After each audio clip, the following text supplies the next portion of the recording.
Altar call is when you call everyone up to save souls. And then no, I guess you don't do that away. Tolbert, I took my jacket off and I threw it at people and I saved them with it. You started dancing and talking in tongues. People were fainting.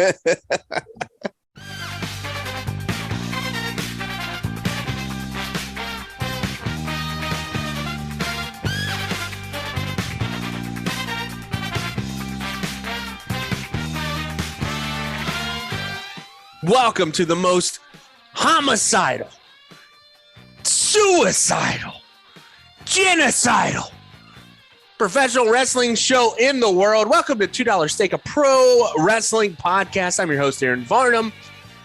We've taken a few weeks off. We're getting our mojo back slowly. We're a tri-weekly podcast. We're a tri-weekly podcast. That means we try to get together whenever we can and our schedules align. If you want weekly content, you have to join our Patreon. Yeah, if you want weekly content, you listen to another podcast. Apparently, you listen to one of those Conrad Thompson podcasts that they come out multiple times a week, ad-free shows or whatever.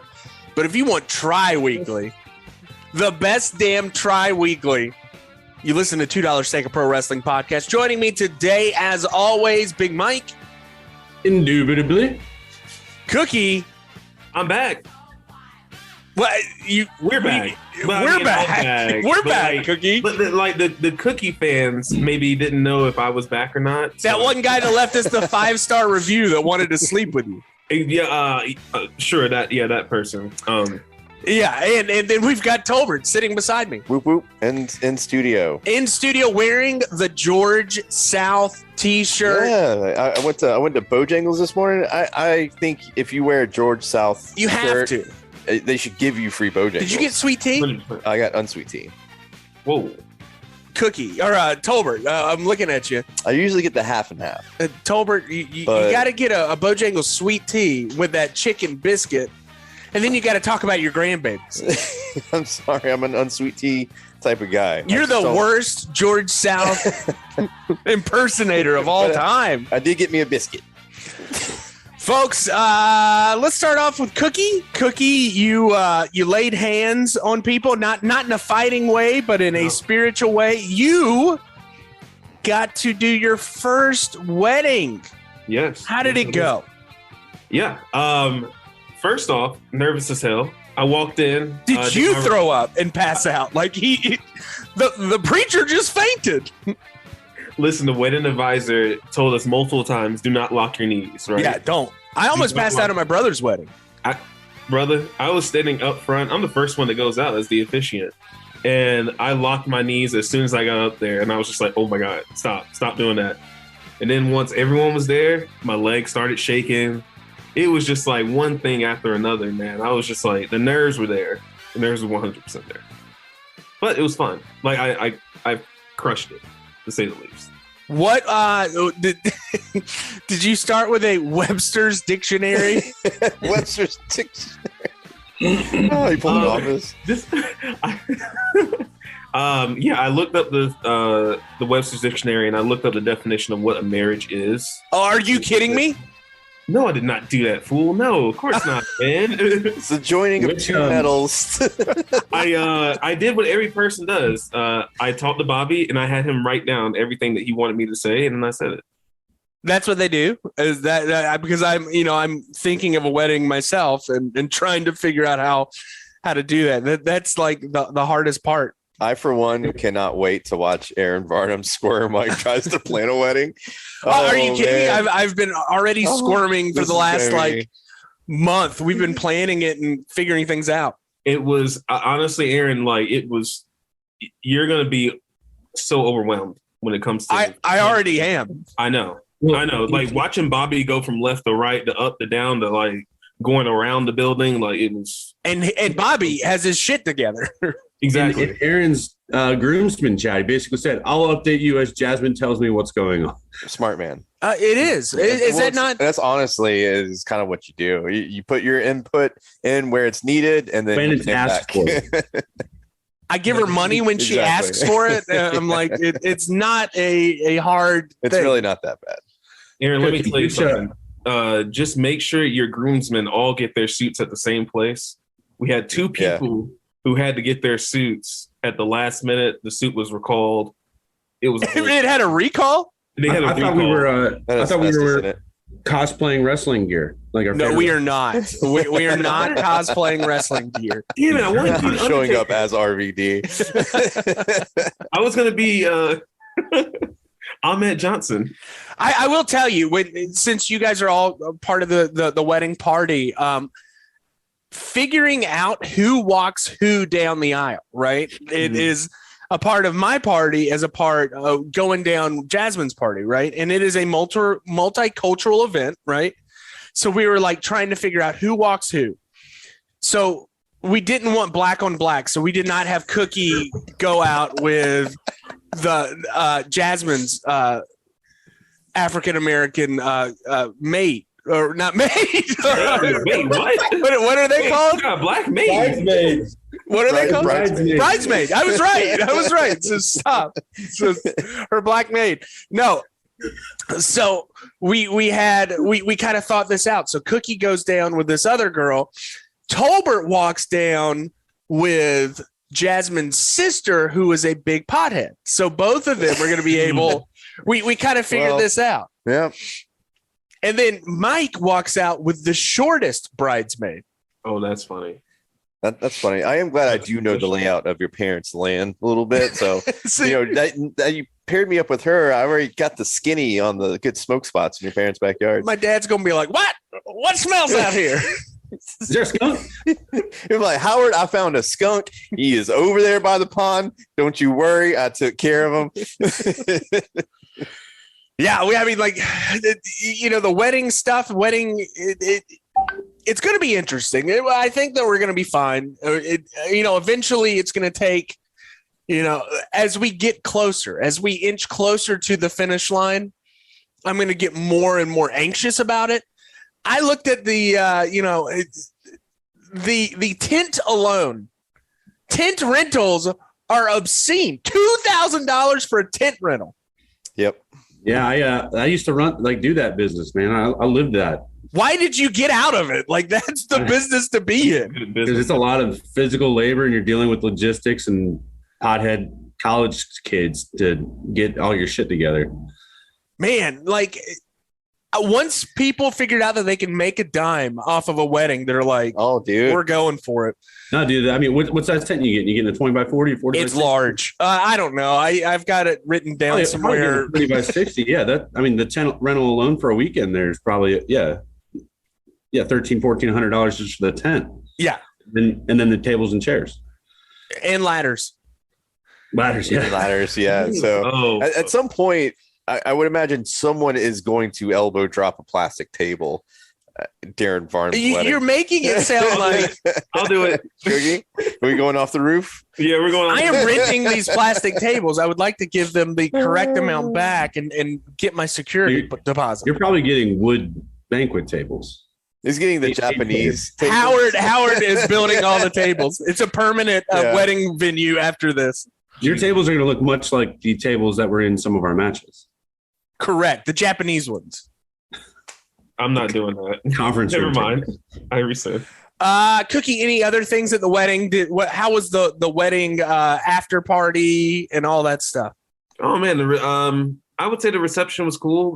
Typical songs that you would hear at a younger, I guess, wedding. I don't know what you would call it, like cha-cha slide. All that good stuff. The electric slide. It was fun. It was a lot of fun. Actually, I have a fun story. One of the bridesmaids got kicked out, boys. I gotta tell you Of this the story. wedding? One of the bridesmaids got kicked out, and you wouldn't believe what happened, man. Listen. What? This sounds like a clickbait story, Oh, and you wouldn't believe what happened. I wish it was a clickbait story, but sadly, let's just start off with this. The dresses were a little low cut. Let's just say that, right? They were a little low cut for her. Well, she got drunk off Prosecco throughout the day. We started at 10. The reception wasn't until about like 4 or 5 o'clock. Oof. So she's drinking throughout the entire day. She said, you know what? I'm going to attempt the worm right now while Vic's Get Silly plays in the background. She starts to do the worm. She gets about halfway through it. She says, "Fuck, I'm tired." Starfish is on the ground, titty out on the dance floor, titty out on the dance floor, just looking up. And Bob's mom says, "No, we gotta get her out of here. We gotta get her the fuck out of here." Starfish is on the dance floor with her titty out, brother. And three bridesmaids had to escort her out. Like, nope, this time. Was she crying? Did she cause a scene? She did cause a scene. I hope the photographer got that. They're supposed to capture every moment. You pay good money for that. Director's cut of the video. Oh my God. Yeah, there's an unrated version of Bobby's Wedding. Episode 143, Titty Out of $2 Steak, a pro wrestling podcast. Yeah, there's a lot of things actually that happened at that wedding. And I ripped my pants, as y'all saw. Yes, Cookie. How did you rip them? Was that pre or post wedding ceremony? Were you dancing? No, it was. Thank God it was during the reception. There's a photo booth. I tried to take a knee, take a picture with everybody, and my pants just said ripped all the way from ass to the elbow. True. So yeah, I hope my tailor can fix that. You have a tailor? Yeah, I got a tailor in town now. Oh my God. Is he an elf? He's an old. He's a very tiny Italian man. He's an elf. He is an elf. He is an elf, but he's cool as hell though, man. He gave me my little Reverend thing for free. You know what I'm talking about? The little Reverend. Yeah, thing? it's just a piece of white paper. Oh man, you made it official, Cook. Oh yeah, 100%, brother. Aaron, listen. This is. Oh, go ahead. I was going to say, are your parents proud that you're now a Reverend? Yeah, this is awesome, man. I have my own officiant's card and everything. It's got my name on it. Aaron, are you gonna like park in the Reverend parking after you go to the hospital? At the hospital. No, you don't. You don't see my card. I'm an officiant. I can park here. Cookie, what denomination does it say you are part of? Universal Life Church. I'm universal, baby. I have no denomination. It's like, what denomination do you need me to be? Exactly. It's universal. He's even got a little yarmulke. Yarmulke or kippur. I'm not gonna lie. I've had a taste of the business now, boys. I might jump a part of the business. I might get into the business of officiating. I'm not gonna lie to you. He's calling it the business, like he's been a part of it for years. Cookie, all right. I'm selling gimmicks now, boys. Reverend Cookie. Anything else, Cookie? No, just that's going to be my Halloween costume. So if y'all have any good ideas, let me know of like how I can make this an even better Halloween costume. You could be the priest from The Exorcist or something. Ooh, okay. I was thinking about like, carrying around a water gun with like holy water, just like spraying people with it. Save some souls. Save some souls. Put some sake in that. Ooh. This isn't a Miyabi's. Big Mike, what you been up to?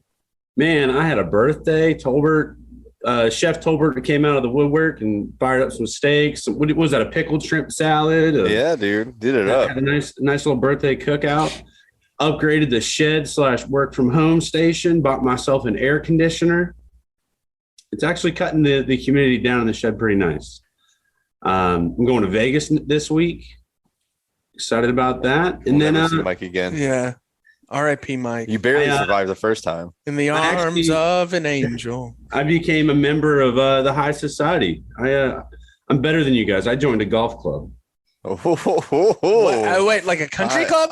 I'm too poor for a country club. It's just strictly golf. There is no pool or tennis courts associated with it. But yeah. Where at? Leland, Magnolia Greens. There's not a pool? No, they have an HOA, but I can't get that because I don't live in the neighborhood. But I golfed 4 times last week, walked over 20 miles. Feel pretty good. And I'm better than everybody because I'm rich. Is that all you're going to tell me?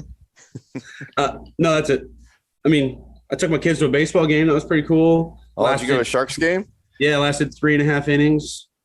Lightninged out? What? Why only 3.5 innings? Oh, because they were just becoming tears because it was like past their bedtime. Oh, gotcha. First pitch wasn't until like 7:10. Gotcha. Other than that, Tolbert. Yo. What have you been up to? Man, chilling, cooking for Mike's birthday dinner. There's so much has happened since we last recorded. 3 weeks. 3 weeks. It's been busy. Summertime already feels like it's flying by. But last weekend we went on a big group camp out to Jordan Lake. It's outside of Apex, outside of Raleigh, in the middle of nowhere. But we went on a memorial camp out for our dear friend Justin. It was his birthday. So we all got together. We got 3 campsites right next to each other, right on the lake. So it was his family, friends, kids, the whole crew. At one point, there was probably, I don't know, 15, 20 of us out there. Wow.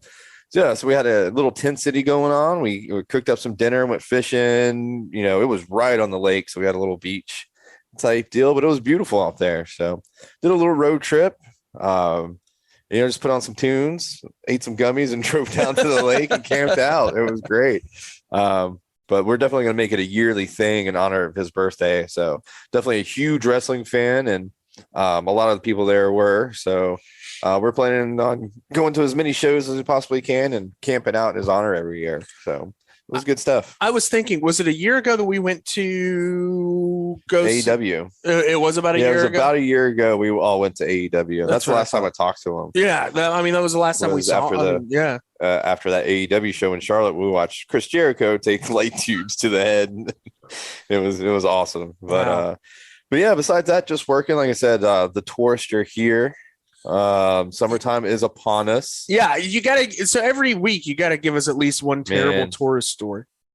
They're all, you have your good ones in there, but just dealing with people in general that aren't used to going out of their small hometowns more than once a year. Just getting wasted. Would you say that these people are itty bitty? Itty bitty. It's all right that they live itty bitty. I forget the rest of the lyrics to that country song. All right. Dierks Bentley did play downtown the other night. Did he play that song too? I don't know, but Alan Jackson originally did that song. Yeah. No. Actually, Roger Miller. I don't know. It's all right. It's a banger though. Yeah, it's a badass song. Travis is at home right now singing it to himself. Oh yeah. So we've had a lot of concerts. Oh, I did go see Tame Impala. Yes, how was that? Week. You said that you saw a lot of people get it was wild, dude. Go out of their minds. Yeah, so I'm trying to go to as many concerts as I possibly can because COVID made me realize how much I miss live music. So man, I've been buying tickets to everything. But super excited about the show. Sold out at the Live Oak Pavilion, so there was probably 8,000 people there. Wow, just packed in. We were with Travis. Wow, and his wonderful wife, and we hung out and drank some drinks, and they did a crazy light show, man. It was insane, like super, super loud. So they're kind of like the modern day Pink Floyd. That's what I equated it to. Yeah, kind of. Yeah, a little more hip, a little more electronic. Yeah, I mean, you just kind of have that show though. It's a kind of light show. If you're not on psychedelics, it's still all trippy, and if you are, like I was, it is. It's a fun experience. Yes. Did you see any freakouts and stuff like that? You said saw some overdoses for sure, which is wild to see. And we pulled up to this concert, and it's like, yo, how old are these kids? I feel old as hell. We saw one girl just like limp get carried out. Does she have a titty carried out? No, but I was like honestly worried for her health and safety. But yeah, so we saw some kids overindulge in the substances. Some couldn't handle it, I guess. But overall, it was a fun night. As the old, now you're the old head. Like you're like, yes, you're like, yeah, you're the one that's the responsible. Yeah, one. Don't fuck with powders. If it grows in the ground, have a good time. There's got to be like a rhyme for that. If it grows in the ground, go to town, pass it around. But yes, I enjoyed some fine mushroom chocolates from the great state of Colorado. Cookie, are you sending them to Tolbert? So I went to Durham last weekend. We got to go on a little vacation, and it was nice, man. We got to go to a Durham Bulls game. We got to kind of see the sights and sounds of Durham. Durham's got a really great park, Eno River State Park. Beautiful area. Beautiful. Loved it up there. Durham is a cool place, man. I love it. Whenever I go up to Durham, I would think I was talking to you, Cookie, that like it's such a cool area. And man, we went to a food truck rodeo. I had a Kenyan street taco. Why? Like I've never had Kenyan food in my life. And I'm like, this is incredible. In Kenya? Apparently they do street tacos. But we got to see, friends and enjoy ourselves. This week, I got into an argument with my fiance, and she told me to bring this up on the podcast, right? She took a bath. I don't even know if I want to bring this up now. She took a bath this week, and she also got her time of the month, right? And I was like, babe, how does the blood not get all in the tub? Like, I assumed that it was going to look like the scene from Jaws or something. Yeah, like the whole tub was going to be just covered in blood. And she said that I was dumb for thinking about that. Yeah, that's kind of but no, like how is that not? Do you guys have never thought once that you're like, all right, the tub is going to be covered in blood? You're a fucking idiot. I've Go ahead, Mike. Mike, give him an anatomy lesson. I'm not going into it. You're a fucking idiot. No, but like if it comes out, if it comes out like normally, it's not like it's a gunshot wound. It's like a Guar concert. That's what I was thinking. And she's like, "What? Are you kidding me?" I'm like, "I don't know. Like, is it on the Muda scale? Come on, man." Yeah, like okay. She told me to bring it up.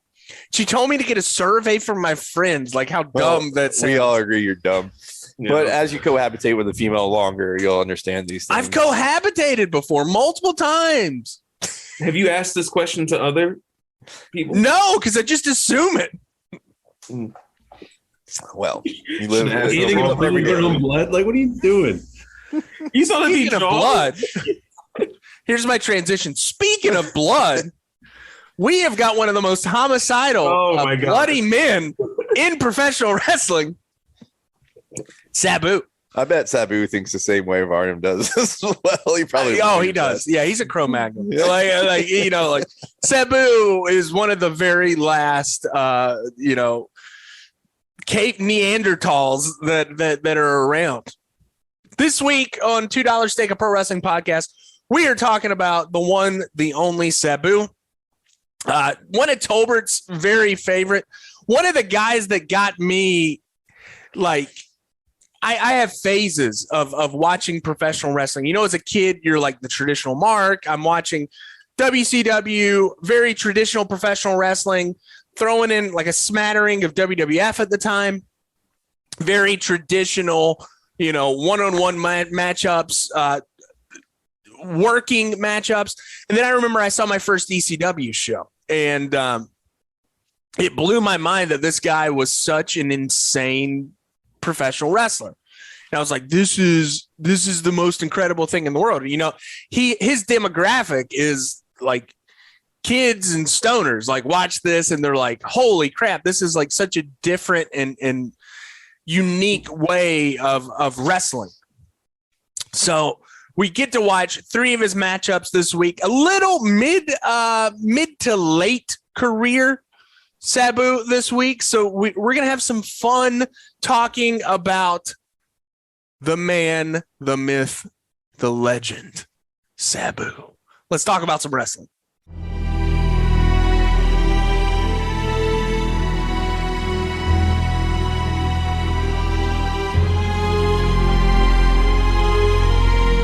All right, for our first matchup of the evening, Big Mike, you have got Sabu against Mankind? That is correct. So we have got Sabu versus Mankind, September 11th, 1997. A day to remember. A day to remember. This is coming at you from the Tri-State Fairgrounds of Amarillo, Texas. Oh, man. Amarillo. Who else is from Amarillo? Why does that sound familiar? That's because this is Terry Funk's WrestleFest. All right. You mean the time? Wait. What is this? His WrestleFest? This is the first time Terry Funk retired? So I think this is actually the second time. So he retired before this. If you're thinking back, you're like, man, why does that sound familiar? It's because this is the famous pay-per-view of Your Butt.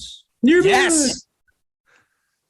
Your Butt. Also, the famous pay-per-view that we got to see, maybe the top 5 greatest matches, RVD against Dory Funk.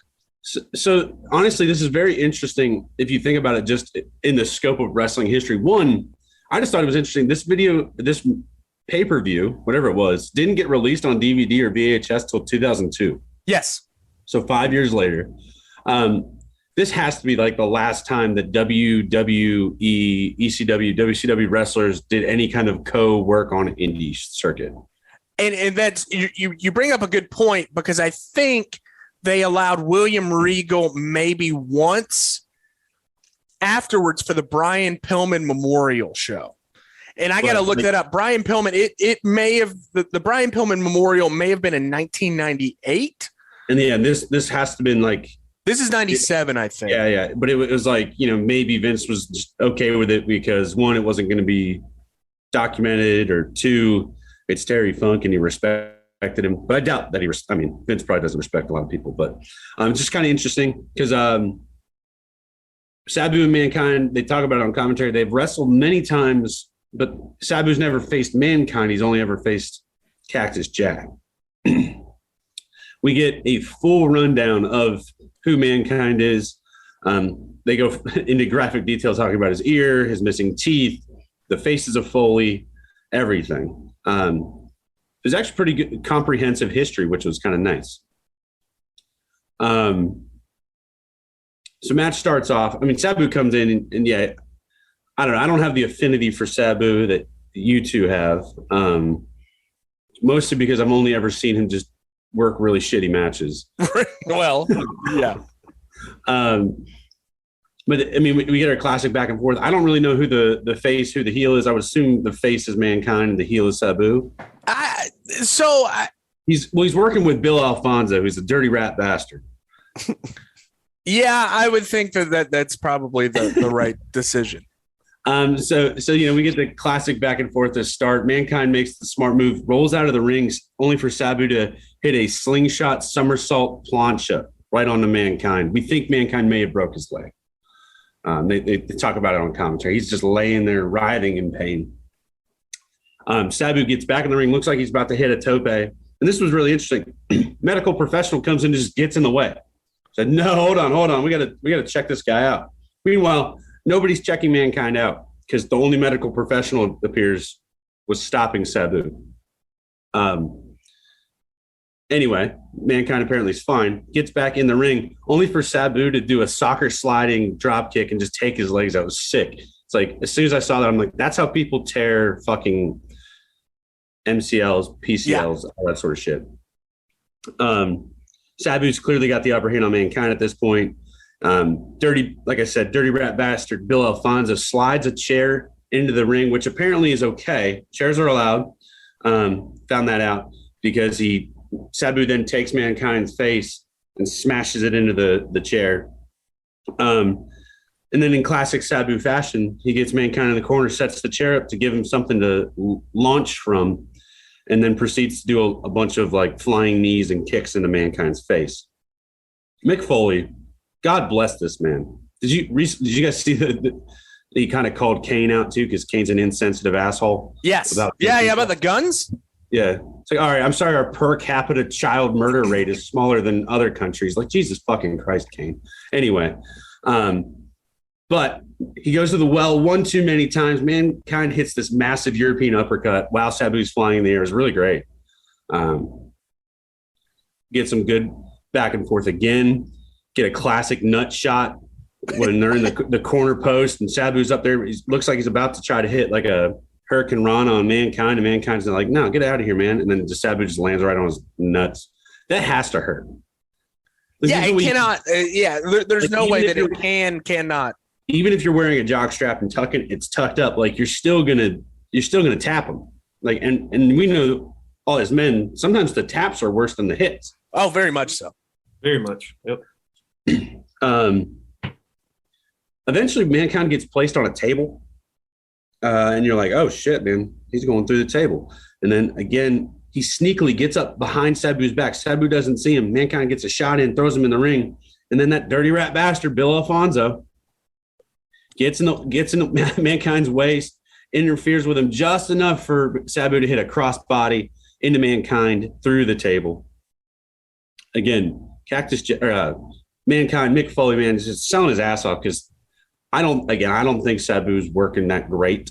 He's not like the Young Bucks or any of them flippy floppy guys that Cookie likes flying through the air. He's kind of like a meat mountain trying to do these sorts of things. Yeah, so he's very innovative with his offense, right? And very similar to a lot of the guys, but there's just something about it that's just unpolished and makes it a little like more believable than like the Young Bucks. I hate to say this, but some of his kicks reminded me a lot about that shitty dinosaur on AEW.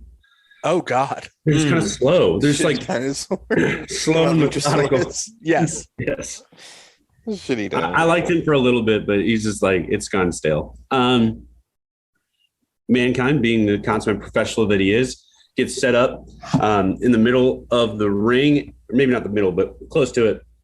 And Sabu hits this moonsault, great moonsault, kind of lands on Mankind's thighs. And then you get this really close up of him just rolling around the ring going, oh, fuck, oh, shit, oh, God, which I thought was great because I think that was serious because I think he took it to the nuts. And then here we go. We're getting to where we need to be. Mankind powers up almost like Hulk Hogan, just like, rising from the ashes. Knees Sabu in the face, starts pulling his own hair out like Cactus Jack. One, that has to hurt. Yeah. Yes. So he pulls his own hair out. They're calling back to Cactus Jack. Mankind hits him with the underarm DDT, which is Cactus Jack's finisher. Almost like a Death Rider. Close. It's close. He doesn't get him in the air. It looked more like a traditional Jake the Snake DDT versus the Death Rider where Mox gets him pretty vertical. All right, so he just hit the Cactus Jack finisher. Doesn't go for the pin. Instead, what's he do? We get the mandible claw making an appearance. Claws Sabu, and then that dirty rat bastard Bill Alfonso comes in, tries to stop him, claws Alfonso, and then the referee's trying to do something too, so he claws him too. And we got 3 mandible claws going on. Mankind's only got 2 hands. Figure that one out. Mankind wins by DQ because that dirty rat bastard Bill Alfonso interfered. And the logic was a little. I liked it. I honestly liked it. I didn't understand the rules of the match, like why a chair was allowed. But yeah, so it was the show was put on by ECW. Well, ECW produced it. Like they produced the whole correct. Thing. So Joey Styles, who was on commentary, was trying to be like, "Oh, we're ECW rules," and then later on, he's like, "We're not ECW rules." It's not ECW rules, but it was something. Which actually, that makes more sense. It was produced by ECW, so when WWE bought them, that's probably why they were able to put it on DVD. Right. Anyway, so how long did it take Mankind to beat Sabu? 9 minutes and 6 seconds, and then they proceed to continue to fight throughout the fairgrounds into the back. Great little match. I will watch pretty much anything Mick Foley does at this point. Yeah, his psychology is superb. His psychology is great. He's a bumping machine, and his characters are just so awesome. Like he looked really good shape for this. Well, he's shaped like a potato, but for him, yeah. He's got the flattest ass. It looks like he took a shit in his pants. It's lumpy. Yeah. But yeah, I love Mankind, man. I love Mick Foley. I love that you're able to sneak this one in there, even though we've been trying to get away from the Mick Foley stuff for years now. Well, when I was like looking up the matches this week, I don't want the traditional RVD versus Sabu or Raven versus Sabu. I wanted to kind of find stuff that I had never seen, and then therefore we would, give us an out for next in 3 weeks. but again, this the history of this pay-per-view is just so awesome. I mean, it was featured in behind the mat, right? Beyond the mat. Bret Hart wrestled, Shawn Michaels wrestled, RVD wrestled, Dory Funk wrestled, Terry Funk wrestled, Bret Hart. Yeah, like it's just like those are like the fucking the names in wrestling besides like The Rock and Undertaker from the 90s and 80s. Like that's great. I do. One day we do have to do that Bret Hart Terry Funk match. Like we have to, because I mean everybody loves that matchup, and it's 2 of the greatest of all time. A technical wrestler and whatever you call Terry Funk. I would argue the 2 greatest of all time. Oh, that's a great argument. Thank you, Mike. Yeah, we occasionally post on social media still. Check us out at @2 $_ on Instagram and Twitter.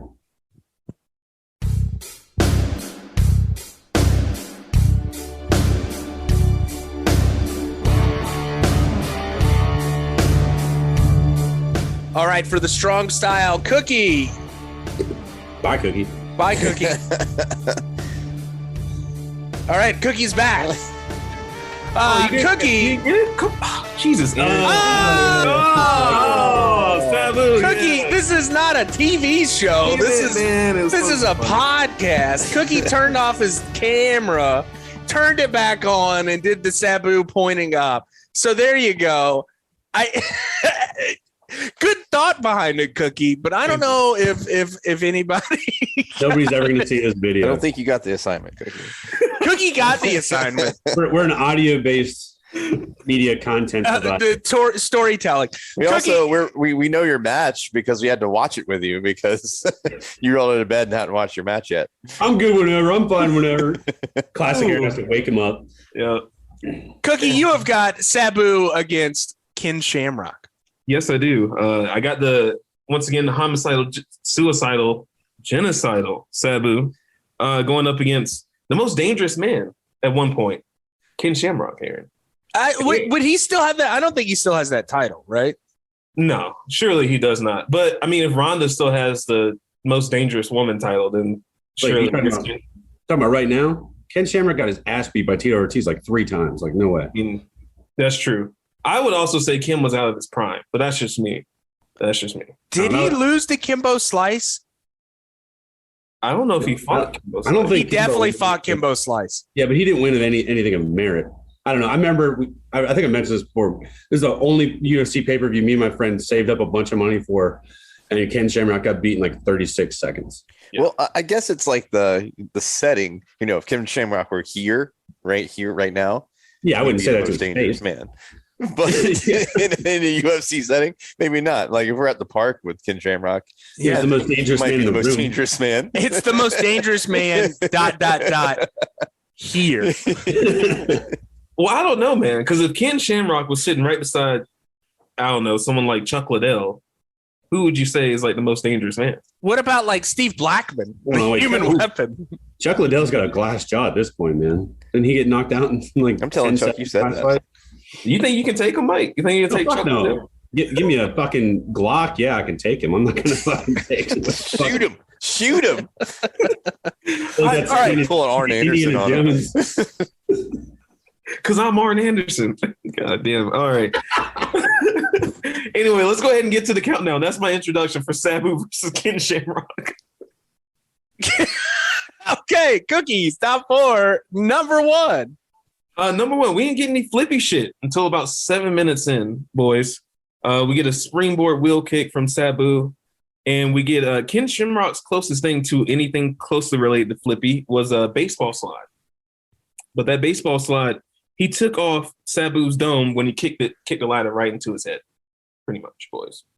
Also, I forgot to mention that this is early TNA. This is 2004 TNA. 2002. We later found out. Oh yeah, this is an interesting period. So WWE had already bought out WCW pretty soon previously before, and TNA, this upstart from Nashville, Tennessee, started a promotion with a bunch of the guys that WWE didn't want, and then also some of the guys that had left WWE, and then some up-and-coming guys. You'll see people like CM Punk make appearances in these early days of TNA.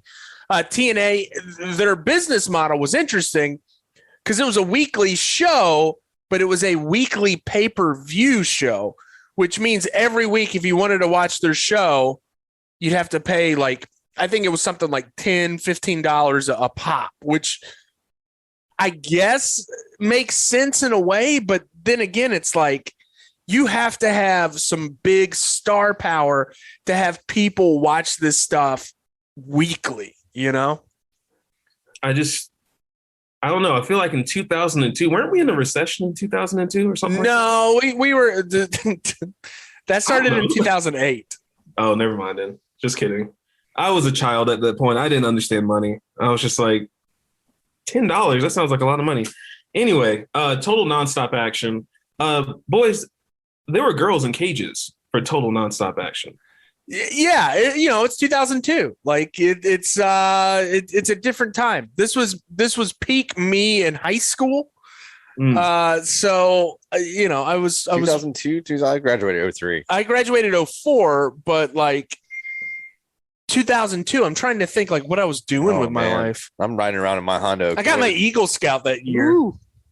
Aaron, let's be honest. You were flipping through Cinemax. Blade. Let's be honest here. What'd you say, Cookie? You were flipping through Cinemax. Let's be honest. No, at that point, I had already. We have the internet at that point. Oh, okay. My bad. Anyway, let's go ahead to number 4. Number 1. 2. Fool. Number 2. Jesus Christ, Aaron. We take 3 weeks off and you can't get the countdown right. Number 2. All right. Like one of my friends on this podcast would say, why would you trust a chair to jump off of, let alone do a flip? Mike, would you trust a folding chair, especially one that's in total nonstop action, to jump off of and to do a flip? Never. Every time I see that move, I'm waiting for it to slide out from underneath somebody. Honestly, Sabu made a name for himself using a chair to jump off of. And Aaron, has he slipped off of one yet? I don't know if he has or not. Thousands of them. Many of them. Botched that a couple times. I've seen him botch that like many. I mean, he probably botches it. I've seen him botch it where he has to adjust and jump and try to balance on the top rope as well. And ends up just doing a very sketchy dive. And I'll tell you, Cookie, the WWE run that he had, right, like the WWECW run, he had a bunch of those, and it was like every time I'd watch Sabu, I'd be like, "Ooh, Sabu! Ooh, Sabu!" Apparently, his tryout for WWE, he sets up the chair and starts to do it, and they're like, "What the fuck is he doing?" wait. Sabu, this is a regular match. No chairs. Fuck it. Chair. No, this is my thing. I jump off the chair. I just imagine he talks like that. I imagine he's Italian. What do you mean? This is my chair. Italian? His name is Sabu. Yeah, but his real name's not. Isn't his real name like Terry? No, his real name is it's even better. Like you hear it and you're like, that sounds like a dude from Detroit. Okay, well, yeah, it is. It's Terry Brunk. Wait, really? That's not even Brunk. an Italian name. Is that a fake name? It's Brunk. Go to his early life. See if he changed his name. No, it's Terry Brunk. Brunk was trained by his uncle, Ed the Sheik Farhat, and was initially trained to be a technical wrestler. He's from New York, Staten Island, but he kind of started off wrestling near Detroit. I could see him being from Staten Island. He rarely billed under his real name to avoid confusion with the similarly named Terry Funk. Huh.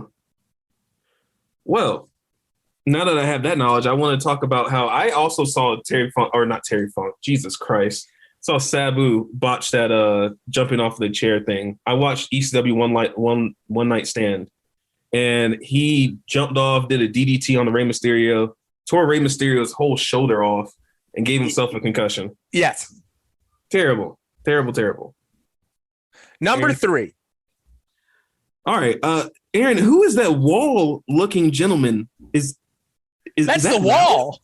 Malice. Malice, the Wall, the Malice. Aaron, who is the Wall, or Malice? So this guy, a real tall dude, he wrestled in WCW a little bit. I think his name was like Sergeant AWOL for a little bit. Like that's such a terrible late era WCW name. Oh God. He was the Men in Action or whatever it was, something like that. Yeah, it was terrible. Oh yeah, because they had Booker T with army fatigue on. They called him like the Brother Man or something like that. Undercover brother. Something stupid like. Oh my God, terrible time for WCW. Anyway, we first off we had the lights go out, and then 2 seconds later we see nothing. We just see Ken Shamrock on top of the ladder trying to get the title belt down. Yeah, being very slow. Very, very, very slow. Mike would give that part probably a -1 to that. I hate that shit, man. You got these professional athletes doing all this crazy shit and they can't climb a fucking ladder or get it unhooked. Like I hate that stuff. Yeah. They become incompetent once they get close to the title belt. Doesn't make any sense to me either. But lights go out. We see nothing. We see Ken Shamrock trying to get the title down. And then we see Malice come in like 2 seconds later after the lights come back on. And then I think they go back off at one point and then come back on. Yeah, and He gets the belt. and you know what? That leads me to the last one. Number 4. Malice comes down and he hits Ken Shamrock, knocks him off the ladder, and he wins the match, Aaron. But so the logic behind this is flawed. There is none. Zero. So if that's the case, why doesn't the whole company, like every single person in that company, try to come down there and get that belt? Exactly. Is there an unwritten rule about ladder matches that anyone can come down? Because this reminds me of Brock Lesnar. Like, why? Just keep doing it. Like, I don't understand. Yeah, like it's bad booking. I would just come down to last minute and just steal the belt like Malice did and become the 3rd NWA champion for TNA. TNA, I don't know. It's bullshit. It was terrible, man. Like there was some good matches. Like then there was this. Yeah. Oh, I forgot to mention that this was a ladder match / submission match. So for the first 7 minutes, I mean, Ken Shamrock is just stretching Sabu. Right. Yeah, just doing nothing but leg locks and arm bars. Arm bar. That's it. And that's pretty much about it. But boys, I want to go ahead and get into my honorable mentions real quick. Ken Shamrock's cookie duster, yes, as Aaron like to call it, yes, aka his soul patch and sideburns, immaculate. Yeah, he looked like he like peak 2002. He looks like he was like on Real World, like a Real World of that period. You know, like he looks like he's. I don't know. He looks like a trashy dude. I hate him. I hate the look. I don't know if Ed Hardy was in. He looks like he wore Ed Hardy. And it was Ed Hardy. That was right before the Ed Hardy. I think that's where it all started. Like, right. It was like 2002. This is peak. Like, he probably wore a trucker hat too. Like, I have no problems with trucker hats. Von Dutch. Yeah, Von Dutch hat. Yeah. Von Dutch hat. Yeah, this is peak, like Jersey Shore era. That's what I think of. No. This is before Jersey Shore. Jersey Shore was like 2009. Yeah. Oh Jesus, dude! I'm getting all my. That was a weird time for Cookie. I don't know. I'm getting it all mixed. You think it was a weird time for Cookie? It was a weird time for Aaron. See. Anyway, I had to learn everything. Like this is me learning to shave and like. Oh, man. Learning how to kiss a woman and stuff like that. Oh my God, man. 2002, man. It was first kiss. I think I was also highly religious at this point. Oh, I definitely went to church a lot more in 2002 than yeah, me too. This was head of the youth group, Aaron.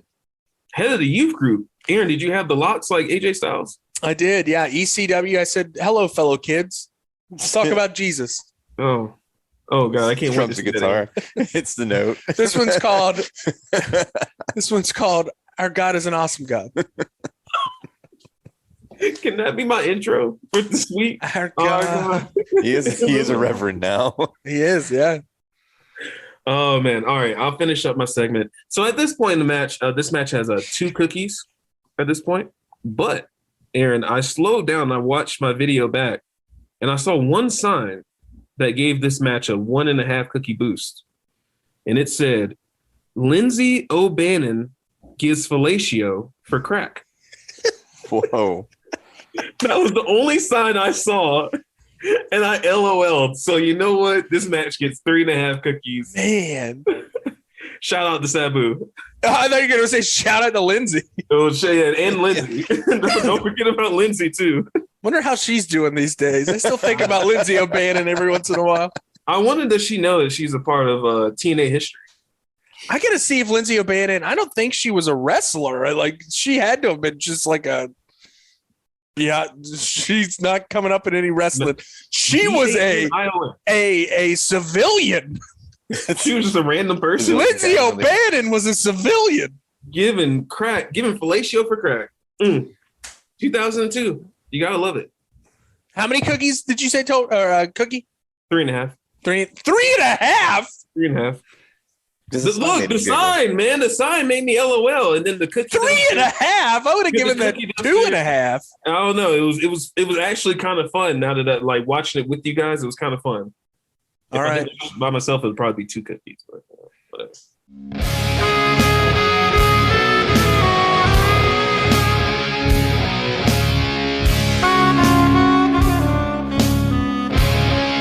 All right, right, for the resident historian of Sabu, actually more of a historian of other people in this matchup, namely two clowns, literally. So this matchup is my favorite matchup of the evening. We have got Sabu. Yes. We've got CM Punk. Yes. We have got Tracy Smothers. That we do. Those are three of the greatest. You know, maybe not Sabu. I'd buy tickets to that show. I would have been front row just to see Tracy Smothers and CM Punk talk. I wish that Tracy would have talked more in this. You know, seeing Tracy have a promo off with CM Punk. Oh yeah, would have been a very fun. Very fun. But then also you've got two other guys. Who are these other guys? Violent J.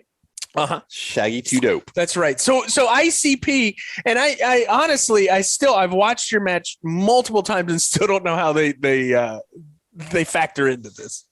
They don't. They kind of blend into the crowd. But like, who are they out there with? All right, so let me set the stage. This is a 3-way dance, fatal 3-way, whatever, 3-on-3. Yeah. First pinfall, whatever. So of course, ICB comes out with Sabu. He's from Detroit. He usually wears a Hatchet Man on his pants. And you know these guys just like to party and get ripped. You know they were partying all the time. But they're getting ripped is like they're drinking Faygo and doing what is it? Huffing glue. Not glue. What is it? Whippets. They're probably like taking bong rips and ripping Percocets. I don't know. Yeah. I don't know what Sabu was into at the moment. Oh, definitely. Anyway, but there is escorts. They kind of hang out. Punk comes out to his hardcore music. It's probably some straight edge band which I like, but I always feel guilty when I listen to straight edge music. You're not a straight edge. I like it. I like some of the riffs, but yeah, I feel bad. But he comes out. He's got his exes, and the crowd hates him. He gets into grandma's face. And his grandma always almost kicks his ass. He grabs the mic, goes on his promo, of course, as he does, and he pretty much says he's better than everybody because he doesn't drink, he doesn't smoke, he gets high on life.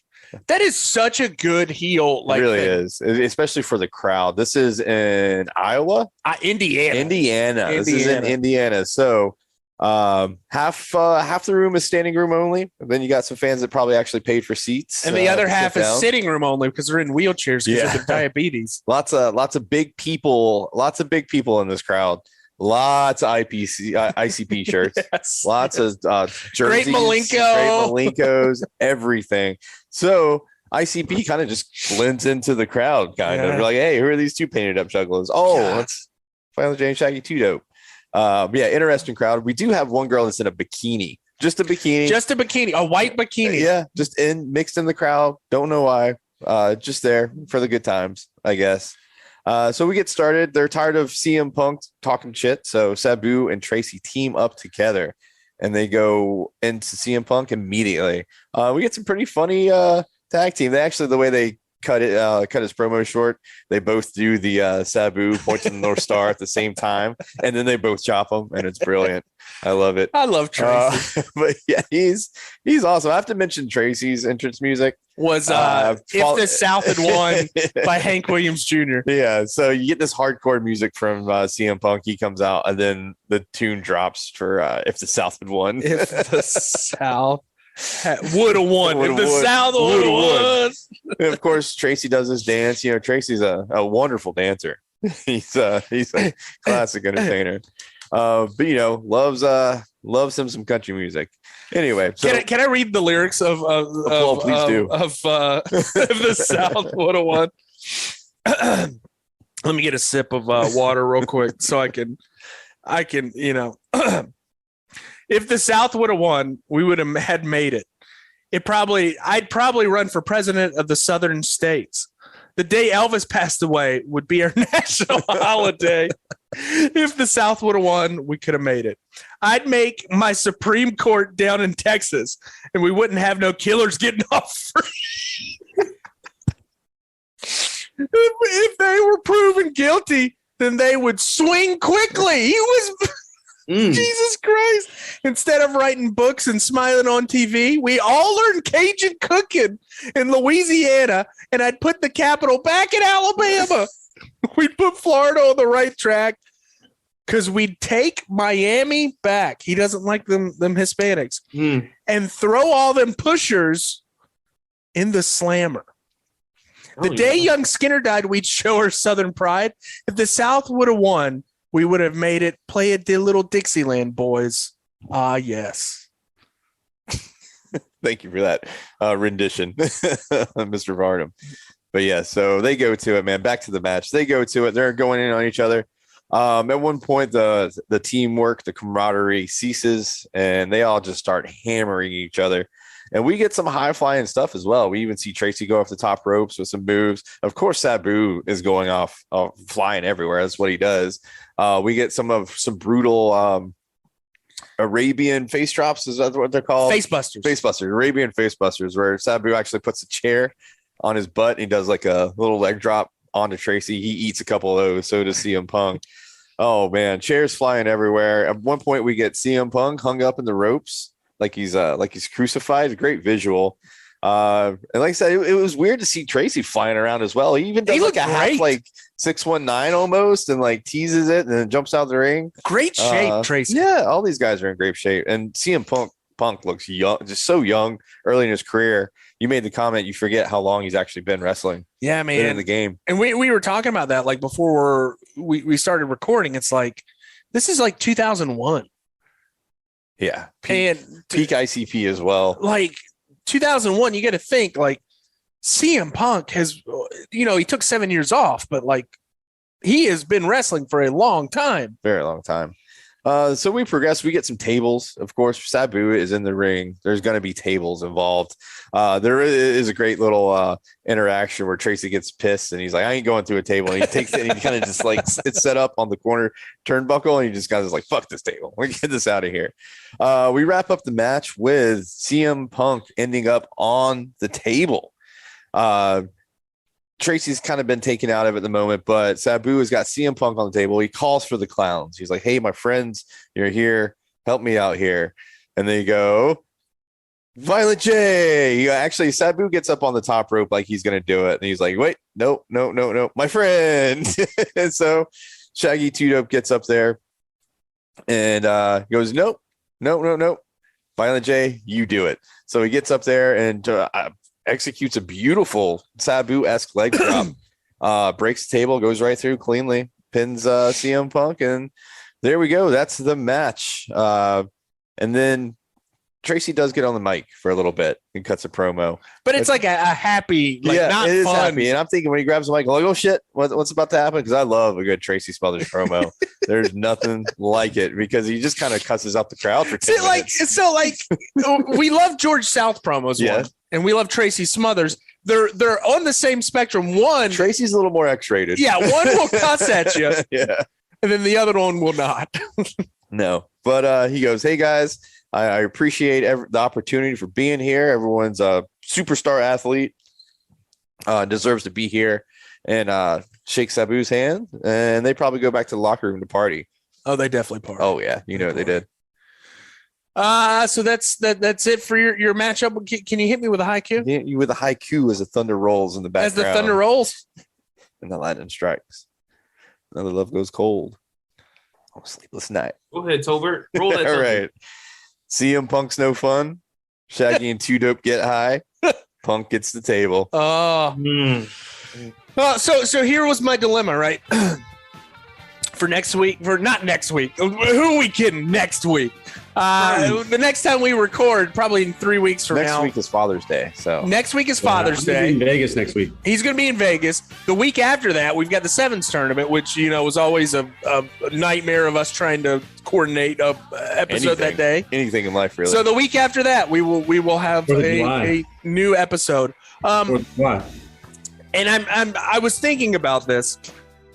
Really, we do these episodes because I want to see the art that Travis does for these things. And I'm like, one, we could do here's my thought process. We could do a Mankind episode. We've already done a lot of Mick Foley. I don't want to do a Mankind episode, right?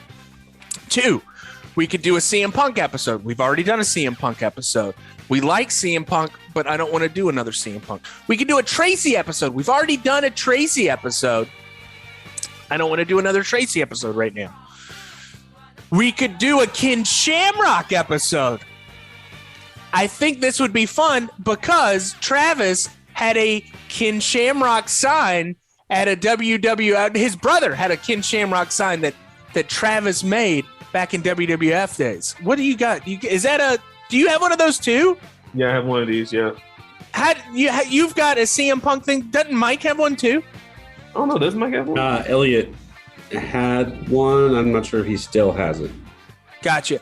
But guys, I'm going to swerve you. We're going to do an ICP episode the next time we record $2 Steak, a pro wrestling podcast. Someone getting an oddities match. It's just inhaled too much air. So we are going to be the next time, because I cannot wait to see beautiful ICP artwork by Travis. It's going to be like a beautiful black and white aesthetic to it. Maybe some neon splashes with some Malenkos and shit in it. It's going to be the best artwork. We could put this on a t-shirt. I'll bring the Fago. We will have a Fago. We're going to spray paint our faces and get shit done. Thank you for listening to $2 Steak, a pro wrestling podcast.